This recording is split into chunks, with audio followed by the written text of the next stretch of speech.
Bonjour François Baut, vous dirigez la société Lumine.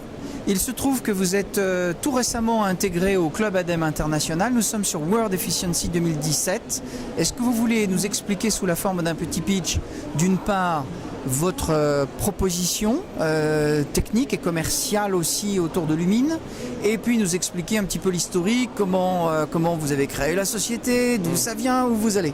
Alors nous sommes présents aujourd'hui sur ce salon du World Efficiency parce que nous sommes membres de la Green Tech Verte. Nous avons été labellisés par le ministère de l'Environnement pour la Green Tech Verte qui permet d'utiliser le numérique pour l'environnement.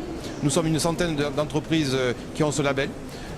Nous avons intégré dernièrement, par cooptation avec M. Olivier Decherf, le club ADEME International, sachant que notre société aujourd'hui a 3 ans. Nous avions à peu près 3 ans le jour des 20 ans de l'ADEME International. Nous sommes dans une phase d'externalisation de nos produits, d'exportation. Nos marchés sont les collectivités locales françaises, européennes, les industriels français. Et nous commençons le marché de l'Afrique et demain de l'Amérique latine. Et nous espérons pouvoir, via le club de l'ADEME International, accompagner, être cooptés par des grands groupes français qui ont déjà une expérience de ces marchés-là. Eh bien, on va tout faire pour. Voilà. Comment dirais-je, derrière vous, il y a le lampadaire que l'on dit être un peu l'iPhone de nouvelles technologies en termes d'éclairage public.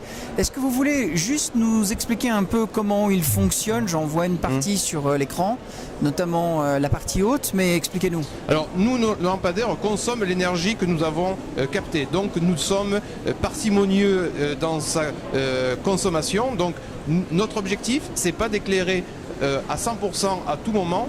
Notre objectif, c'est d'apporter le service attendu au moment attendu. Donc là, vous avez un lampadaire qui fonctionne sur 30% de sa puissance. Je vais enlever le cache qui va lui permettre de voir ma présence. Et à ce moment-là, on va monter à 100% de sa puissance.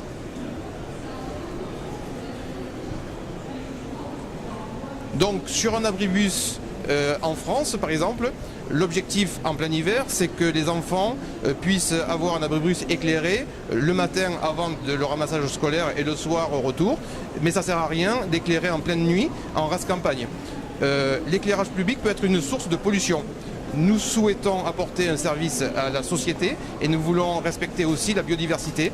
Et on a plein d'applications permettant l'harmonie entre le service rendu et le respect de l'environnement. Revenons un petit peu sur votre stratégie export. Vous me parliez de l'Afrique. Oui. Est-ce qu'il y a vraiment des pays que vous visez en particulier? Est-ce que effectivement des villages un peu isolés, des pays qui n'ont pas encore des infrastructures très complètes sont prédisposés En fait, on s'inscrit un petit peu dans la dynamique du plan Borloo de l'électrification de l'Afrique. L'objectif d'un lampadaire photovoltaïque, c'est de pouvoir apporter de l'électricité, de l'éclairage dans des contrées où le fait de tirer un câble de réseau électrique, comme nous avons la chance en France d'avoir un des plus beaux et plus grands réseaux d'électricité, eh bien en Afrique, c'est un moyen de pouvoir apporter la lumière, l'énergie dans des contrées qui pourraient l'avoir dans quelques années. Donc c'est un moyen d'accélérer ce déploiement de l'éclairage, de l'électrification à un coût le plus efficace. Je reviens sur la proposition technique. Vous m'avez aussi parlé tout à l'heure que le lampadaire intercommuniquait entre eux. Quel est le protocole? Comment ça fonctionne? Alors, aujourd'hui, le lampadaire que nous voyons est un peu l'équivalent des téléphones portables des années 90.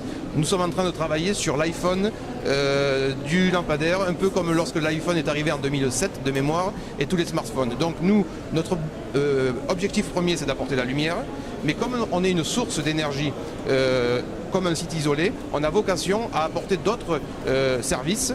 Et on est en train de développer des protocoles de communication pour que nos lampadaires soient comme des vigies pour alerter sur la pollution de l'atmosphère, sur des niveaux d'eau.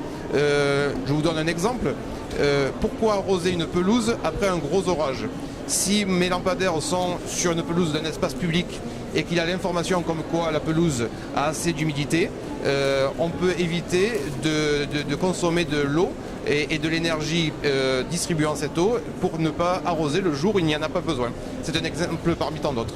Oui, donc en fait, le lampadaire devient une espèce de senseur et tour de contrôle un peu de son Nos environnement lampadaires direct. sont exactement cela, et d'ailleurs nous avons été labellisés par l'ADEME et par le ministère de l'Environnement par un projet qui s'appelait FLF, Fourmilière lumineuse française, sachant qu'une fourmi n'est pas intelligente, elle a des capteurs, mais l'ensemble d'une fourmilière peut avoir une certaine forme d'intelligence, avec une mutualisation de l'ensemble des capteurs, et bien en extrayant la donnée, les datas, on peut générer une certaine forme d'intelligence à partir de nos lampadaires. François Vauth, vous vouliez aussi nous montrer la batterie, je crois, qui est dans votre main. Alors, ce n'est pas une batterie. Ah, pardon, excusez-moi. C'est un contrôleur. Un contrôleur. Donc, ceci est un lampadaire, vous voyez. Ceci est un lampadaire, et c'est grâce à ce contrôleur que nous permettons de rendre le tout intelligent.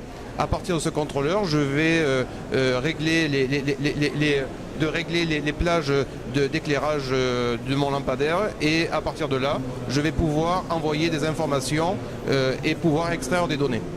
Parfait. Donc vraiment la solution est bien complète et bien développée Voilà. en termes d'électronique et de digital. Notre objectif, peut-être pour conclure, Oui. c'est que notre objectif, c'est de faire un produit Origine France garantie pour pouvoir l'exporter à travers le monde, et plus particulièrement dans les zones où l'électrification est peu développée, ou émettrice de CO2, ou onéreuse. Parfait. François, en tous les cas, bravo. Merci beaucoup.